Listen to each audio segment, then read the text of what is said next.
नमस्कार,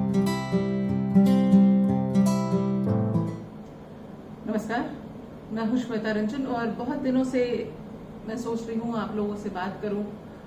जो कुछ भी देश में हो रहा है पिछले कुछ दिनों से हाथरस मामले को लेकर, उस पर सबके अंदर एक बेचैनी है, उबाल भी है, आक्रोश है, तरह तरह के रिएक्शंस आ रहे हैं।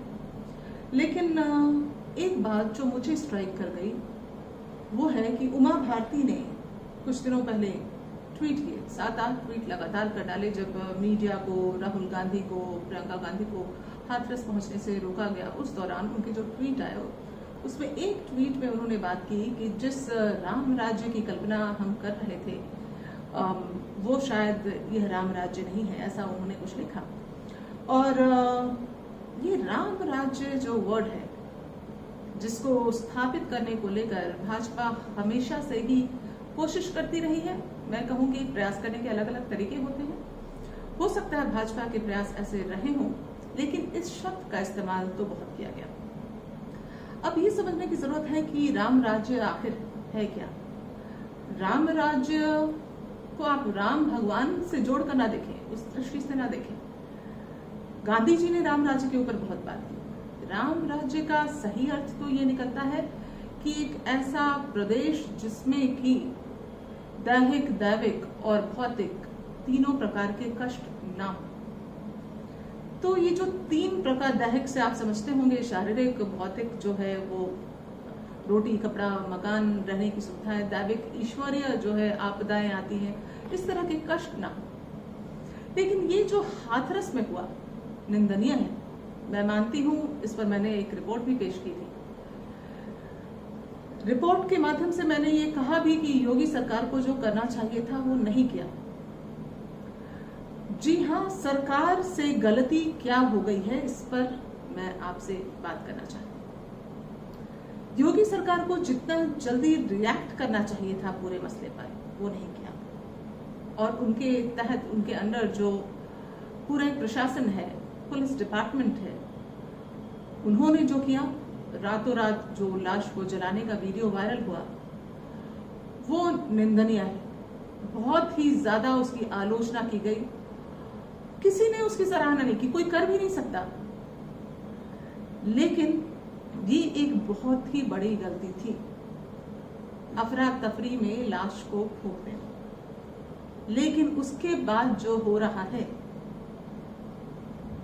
उसके बाद डीएम, एसएसपी सब पर कार्रवाई हुई, सस्पेंड किए गए लोग। अब तो मामला सीबीआई को भी चला गया है। लेकिन क्या ये मामला पहले सीबीआई को नहीं जा सकता था? जब एसआईटी उसको देख रही थी तब भी तो ये सीबीआई के पास ये मामला जा सकता था। तो इतनी देर जो हुई, ये लचर व्यवस्था जो है, इतना देर रिएक्शन जो सरकार की तरफ से आया, इस पर सवाल जरूर खड़े होते हैं। लेकिन अब उसके बाद जो हो रहा है वो भी सही नहीं है। जी हाँ, मैं आप सबसे कहना चाहूंगी कि क्या अब हम जो कर रहे हैं, आवाज उठाना गलत नहीं है, गलत के प्रति खिलाफ आवाज उठाइए। लेकिन जिस तरह का आक्रोश देश भर में देखने को मिल रहा है, रैलियां, पुतले फूका जाना, और जो एक महामारी का पूरा एक ऐसा आलम बना हुआ है, उसके बीच इस तरह से भीड़ भाड़, विद्रोह जो हो रहे हैं, ये सही नहीं है। क्योंकि ना सिर्फ महामारी के एंगल से आप इसको देखिए, बल्कि क्या आप इससे लक्ष्य हासिल कर सकते हैं। और उसके बाद जो परिवार की तरफ से तरह तरह के बयान आ रहे हैं, ये जो पूरा मुद्दा था, इस पर भाजपा के एक नेता ने सवाल भी उठाया कि राहुल और प्रियंका जो है वो राजस्थान क्यों नहीं चले जाए, वहां भी तो एक ऐसा मामला हुआ है, इस पर राजनीति क्यों कर रहे हैं। जी हाँ, ये बिल्कुल सही है। लेकिन हर मामला क्या निर्भया के जैसा बड़ा मामला बन जाता है? इस पूरे मामले में जो एक बात है वो ये है कि ये दलित लड़की से जुड़ा मामला था। और ये जो दलित लड़की का परिवार, जो पीड़िता का परिवार था, वो 10-15 दिन पहले भी पुलिस प्रशासन के पास मदद के लिए गया था, क्योंकि उस पूरे इलाके में इनकी, जिस जो आरोपी है उसके परिवार से इनकी तू मैं हो रही थी। पुलिस प्रशासन ने तब कोई कदम क्यों नहीं उठाया? ये जो एक सोई हुई व्यवस्था है उसको जगाना चाहिए, ना कि रैली, विद्रोह और इस तरह के कदम। राजनीतिक रोटियां इस पर सेकना गलत है। हाँ, आप ये कहेंगे कि अगर राजनीतिक बैकअप नहीं होगा तो वो गरीब परिवार, लड़की का परिवार जो है वो कैसे इससे छुटकारा पाएगा, कैसे उसको सही मुआवजा मिलेगा, या कैसे वो इस पूरे मामले को जीत पाएंगे, जैसे कि निर्भया के मामले में हुआ। अगर निर्भया की मां खड़ी नहीं होती और उसको एक सपोर्ट नहीं मिलता तो क्या वो आरोपियों को सजा दिला पाती? ठीक उसी तरह। लेकिन जो अभी गुत्थी उलझी हुई है उसको सुलझाने का इंतजार करें तो बेहतर होगा, क्योंकि मामला अब सीबीआई के पास है। हालांकि बहुत लेट हो चुका है, लेकिन जो फॉरेंसिक रिपोर्ट आई है आप देखिए, फॉरेंसिक रिपोर्ट में कहा जा रहा है कि लड़की की रेप का जो है रेप नहीं हुआ था, पुष्टि नहीं हुई है। तो ऐसे में क्या किया जा सकता है? ऐसे में राम राज्य की स्थापना के लिए धैर्य से जो जनता है वो इंतजार करना चाहिए, ना कि ये जो सोशल मीडिया के माध्यम से। सोशल मीडिया का फायदा भी है, आप जो है एक किसी देश के किसी कोने में किसी घर में कुछ होता है तो पूरा देश उस पर उत्तेजित हो जाता है, पूरे देश को उसकी जानकारी हो जाती है। ये बहुत बड़ा फायदा है, लेकिन इसका नुकसान भी है। जो अभी देश हमारा है वो उससे झुलस रहा है, जल रहा है।